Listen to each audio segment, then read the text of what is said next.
Get ready to change the way you see the game. The brain is riddled with disease.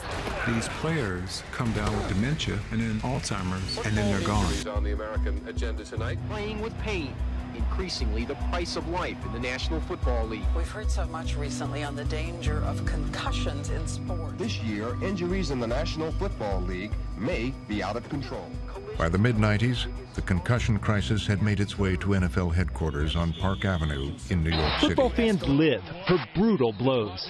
Look at James Harrison. And a very serious hit James Harrison lays out. Ann McKee, a leading neuropathologist who studies CTE in the brains of dead players. She showed me the damaged brains of former athletes, donated for her research.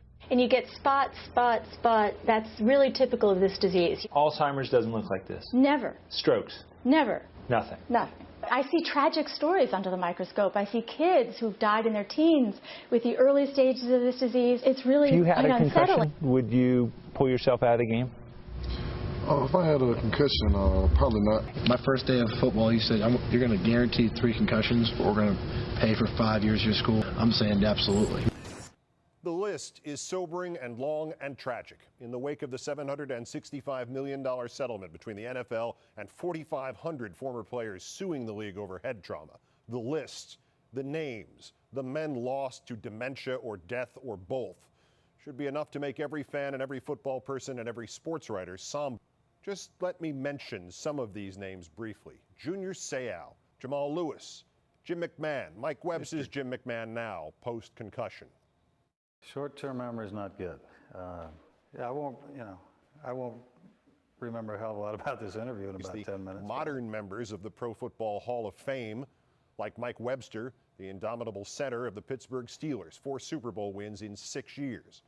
This was Mike Webster 6 years after his last NFL game, before he was living in the back of a truck, before he was smearing super glue on his teeth and tasering himself because he claimed this eased the pain, before he died at age 50. The things we do to one another, okay,